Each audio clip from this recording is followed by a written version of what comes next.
Today, we're going to decode the engine room of India's fight against financial crime. We're talking about Chapter 2 of the Prevention of Money Laundering Act, or PMLA. This is where the law really gets its teeth, laying out all the crucial definitions, the punishments, and the duties that anyone in the financial world absolutely needs to know. So let's dive right in. So here's the fundamental question, right? How do you stop someone from taking money they made illegally and making it look perfectly legitimate? I mean, they can't just walk into a bank with bags of cash. They have to wash it. That's the whole game. And the PMLA, well, that's India's primary weapon designed to shut that entire process down. Okay, so let's talk about the rulebook itself. The Prevention of Money Laundering Act, which was passed back in 2002, is the main piece of legislation we have for this. Its whole purpose is to prevent money laundering and, just as importantly, to give the authorities the power to seize property that was bought with criminal funds. This is the foundation for the entire fight. And just to give you some context, this isn't some brand new law that just came out. The PMLA has been in full effect since July 1st, 2005. That means for nearly 2 decades, it's been the bedrock of India's anti-money laundering strategy. So what is the offense of money laundering? What does that term actually mean according to the law?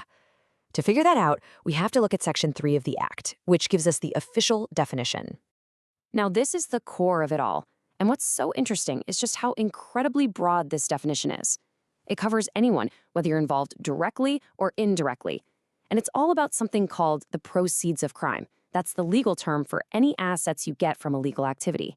But here's the key phrase: projecting it as untainted property. So it's not just about hiding the cash, it's the act of trying to make it look clean and legitimate. It's a really wide net, which means even someone who just knowingly helps out can be caught up in it. And this breaks it down even further. You can see it's not just one single act. It's a whole range of activities. Hiding the money, sure, that's concealment. But it's also just possessing it, or acquiring something with it, or using it. And then you have the 2 most important ones: projecting it or claiming it as clean money. The law really covers the entire life cycle of dirty money, from start to finish. Okay, so a law is one thing, but it's only as strong as its consequences, right? So what actually happens when someone gets caught? Well, the PMLA lays out some pretty serious penalties. For a standard offense, the punishment is severe. We're talking a minimum of 3 years of rigorous imprisonment, and that means hard labor, which can be extended all the way up to 7 years, plus a hefty fine.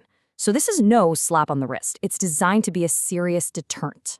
But it gets even tougher.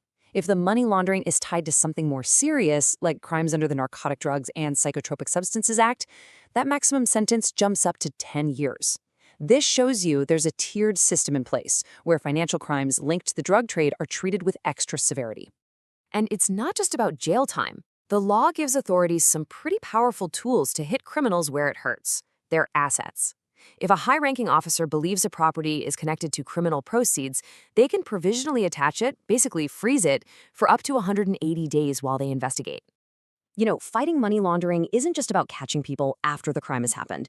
A huge part of the strategy is prevention, making it harder to launder money in the first place. That's exactly where Section 12 comes into the picture. It creates a mandatory paper trail.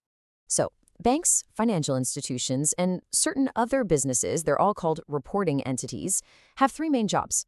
First, they have to keep detailed records of all transactions. Second, they have to report specific types of transactions to the authorities. And third, they have to know exactly who their customers are. They have to verify their identities. These institutions are basically the first line of defense.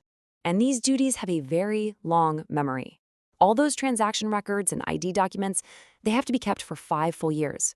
And get this, even after someone closes their account, their identity records still have to be kept for another 5 years. This creates an incredibly detailed paper trail that investigators can follow, sometimes years after the fact. Okay, so we've got the rules, we've got the punishments, and we've got the reporting duties. But who actually makes all of this happen? Let's take a look at the key players in the PMLA ecosystem, from the government agencies all the way down to the specific jobs required inside a company.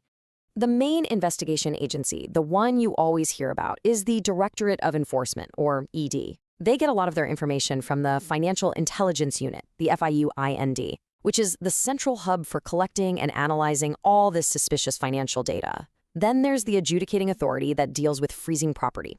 And of course, depending on the crime, you could have other agencies like the CBI or local police involved too. Now, inside every one of those reporting companies, the law says there have to be two key people. You got the principal officer, who is a manager responsible for actually sending suspicious transaction reports to the FIU. Then you have the designated director. This is someone at the very top, like the managing director, who's ultimately on the hook for making sure the whole company is following the PMLA rules. And this right here really drives the point home.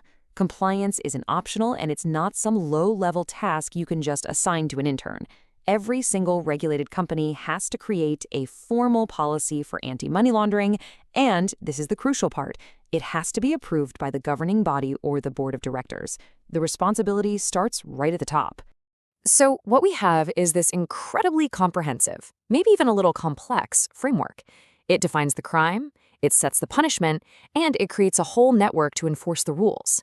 But as the regulations get tighter, criminals just get more creative. So it leaves us with a big question. As this net closes in, where do they go next? It's a constant cat and mouse game, and you have to wonder what